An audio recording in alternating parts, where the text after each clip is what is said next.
Minister for Economic Development, Trade and Tourism. Thank you, Madam Speaker. Madam Speaker, I rise today to respond to the speech from the throne, and I would also like to congratulate you on your election to Deputy Speaker. It is also my first speech in this esteemed chamber. I stand here today thanks to the trust and hopes of the voters of Calgary-Peigan. They endorsed me and selected me to represent them here in this chamber, and I am honored to stand here on their behalf. Before I begin, I would like to thank some people, my incredible family and friends who, but for them, I would not be here today. Their tireless volunteering and hours that they donated in helping support me throughout my election campaign, I will forever be grateful for. As many of my other colleagues have mentioned, I too come from a hardworking immigrant home. My parents immigrated to Canada from what was then Yugoslavia and is now Slovenia, seeking a better life for themselves and their future children. They came here with the desire to work hard, and they did that from the very beginning. My father was a carpenter, and my mother initially worked many years as a waitress before working very hard in the meat department at a grocery store, which she still works at today. And the greatest character trait they taught my two sisters and I, through example, was there is no substitute for hard work.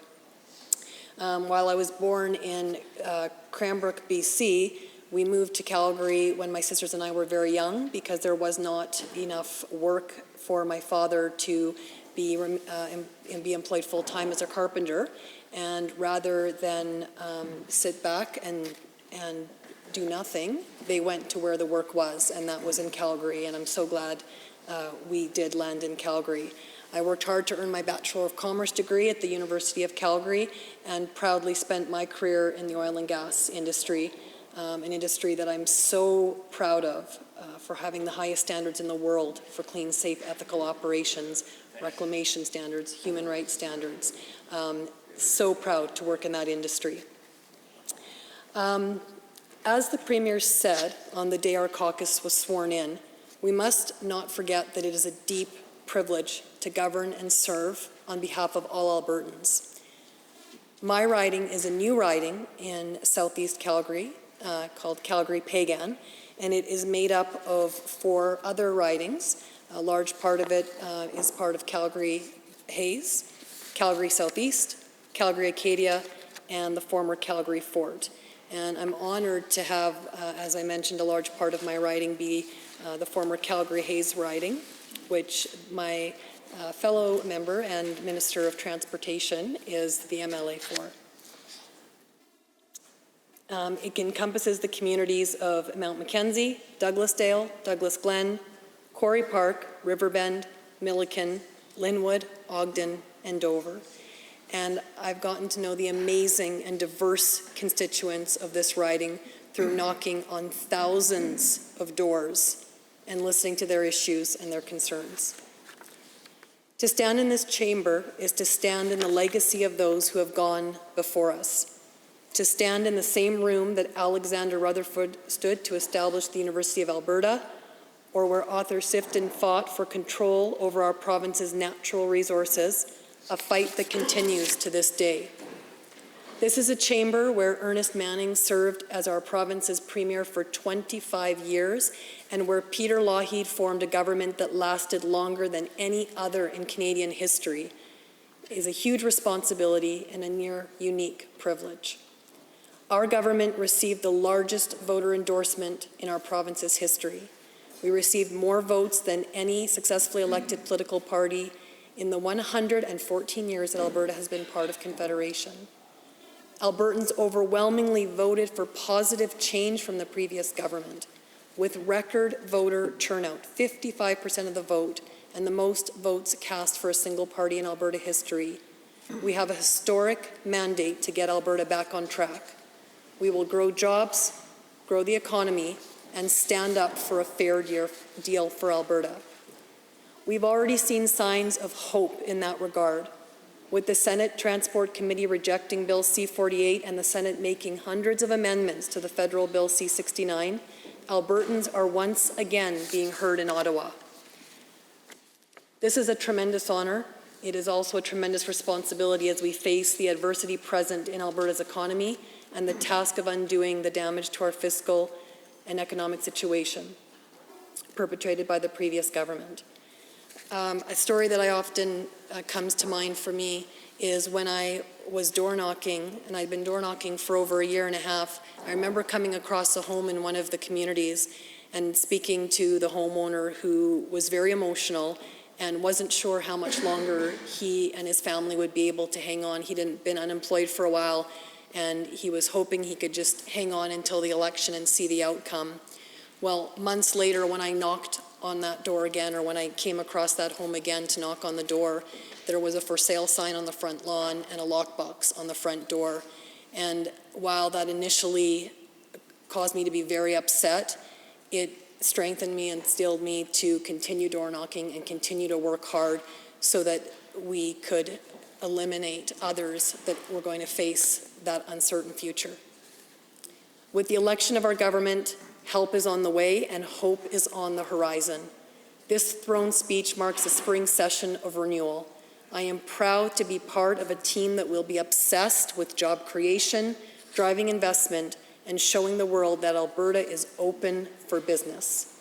This is part of my mandate as Minister of Economic Development, Trade, and Tourism. My mandate is to return our province to the proud tradition of a free enterprise economy with opportunity for all. Our government will develop a smarter approach to innovation. Under our mandate, Alberta will become a global hub for cutting-edge technology. We are creating the best business environment in Canada. Alberta is open for business, and we are working to ensure that businesses across Canada and around the world know that Alberta is the most attractive place in North America for creating jobs and investing. In doing so, we are sending a new message across Canada and around the world with our election that Alberta is open for business. Our tourism sector is going to be a key part of that mandate. Our government knows that a strong tourism industry creates jobs and economic growth in Alberta. That's why we're going to build a 10-year tourism strategy to help grow the sector and bring in more investment. We will be looking for innovative ways like private sector partnerships to promote and market tourism with the goal to double tourism investment in our province to $20 billion by 2030. We're going to cut red tape and streamline the rules and regulations that impede tourism investment and development, and we're going to work hard to show that Alberta is open for business. We will attract more flights to Alberta. These flights will bring more tourists and investors to our province and support Alberta businesses who want to explore new opportunities in key markets around the world. We will work every day to make Alberta the best place in North America to live, work, start a business, and raise a family.